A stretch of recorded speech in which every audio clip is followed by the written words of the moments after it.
Welcome to the Daily Dharma, a gentle podcast where we read a philosophical story every week and reflect on how it relates to everyday life.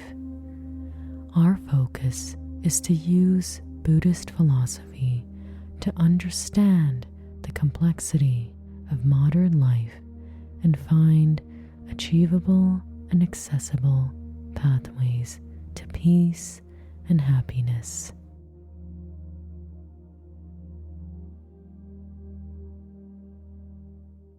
Hi everyone, welcome to the Daily Dharma.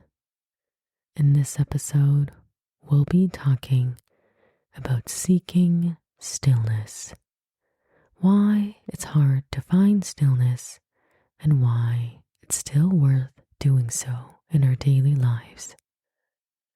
The story that we'll be reflecting on this theme is called The Symphony of Silence, and it comes from the book The Zen Mirror by Kai T. Morano.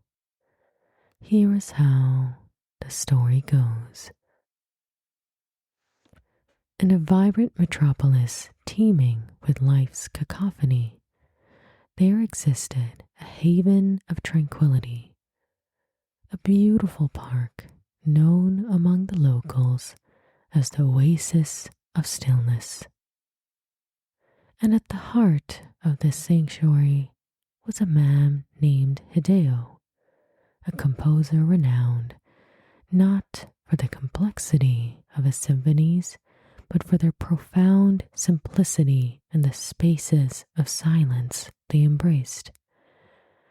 Hideo's music was an exploration of stillness, which he believed to be the essence of true harmony. Hideo's journey into the depths of stillness began in his youth, during a period of tumultuous change and loss. Overwhelmed by the noise of the world and the silence of a personal void left by the passing of his mentor, Hideo found himself at a crossroads.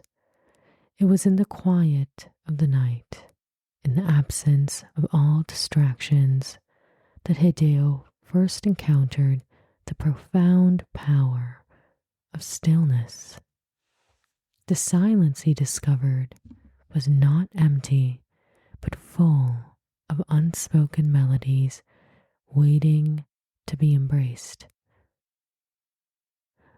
By dedicating himself to the study and practice of stillness and incorporating it into his music, Hideo learned to venture into nature, into places where silence reigned supreme, to listen and learn from stillness in mountains, forests, and deserts. These environments became his classroom, teaching him the subtle nuances of silence and its harmony with sound. As Hideo's understanding of stillness deepened, so too did his compositions. He began to create music that wove together notes and rests in a delicate balance, inviting listeners into a space of contemplation and inner peace.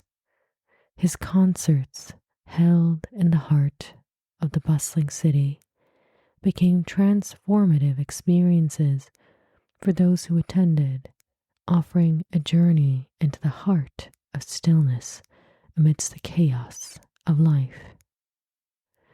Hideo's most profound piece, The Symphony of Silence, was a testament to his mastery of stillness. The piece was composed of moments of sound that blossomed from silence, inviting the audience to experience the stillness between the notes, to find peace in the absence as much as the presence of sound. In the years that followed, Hideo's oasis of stillness the beautiful park at the heart of the city became a symbol of hope and peace for the city's inhabitants. The park, with its serene landscapes and gentle streams, hosted gatherings where Hideo shared his insights into the practice of stillness, teaching others to find it in their lives and to truly listen to the beautiful silence within them and around them.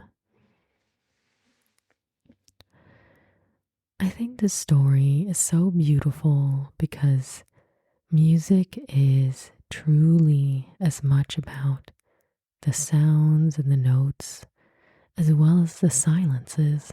This is very much a key message in this story, and as someone who did do music and has and is currently very passionate about music and its ability to really uplift and provide new perspectives and just reinvigorate you when you're feeling poorly or when you're feeling as though you are uninspired.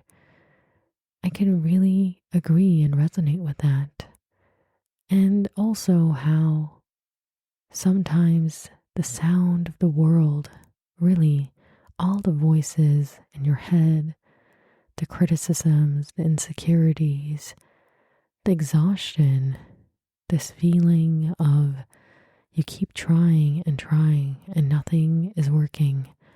All these feelings become recurring thoughts and words in our heads that create a cacophony, a wall of difficulty, which becomes sometimes almost impenetrable to get through. And I would say as well that social media and the echo chamber that it creates for these thoughts, because we choose the content to watch that resonates with us. And if we're not in the best mind state, we choose the content that perhaps isn't the best for us. And that creates an algorithmic echo chamber that reinforces the very things we're trying to escape.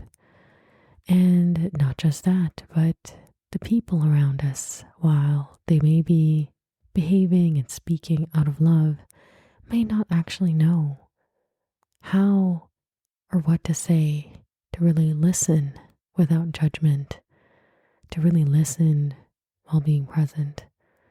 And all of this really ends up with having so many voices in our head that the noise is just so difficult to live through, because our mind is so good at picking things up and repeating it, amplifying it, making the noise louder and louder, but not very good at learning to let go.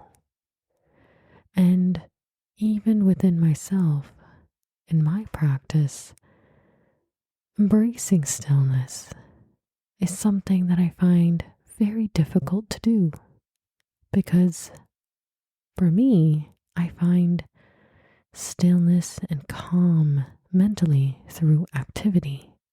If I'm walking, if I'm exercising, if I'm creating, that's when I'm the most still. But for example, in meditation, where the only activity is the meditation itself, I find that really hard. But in order to kind of encourage myself to still try, I have given myself the permission to every day for 10 minutes just sit there and focus on my breath if I feel like it, but more importantly, sit there and be non-judgmental to myself about the thoughts and whatever else is in my mind that I observe. And this has actually profoundly helped me a lot, because I think it's actually given me the chance, the permission to be kinder to myself when I am not being as still or as peaceful as I want to be. But on the other hand, it's actually made it easier for me to be still, for me to let go of those thoughts, because funny enough, there's no judgment around those thoughts anymore. So they don't stick around as much.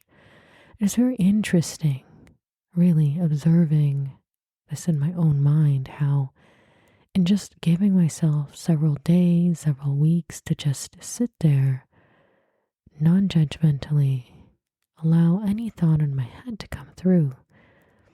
Eventually, at least for me, my thoughts did go to my breathing, and I didn't need to tell them to go there.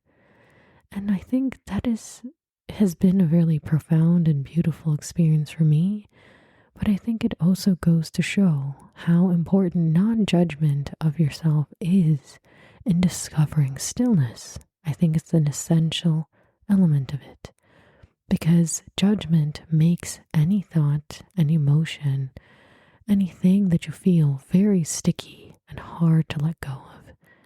But if you let go of the judgment of what you're experiencing, you let go of it more easily. It passes through you instead of staying within you.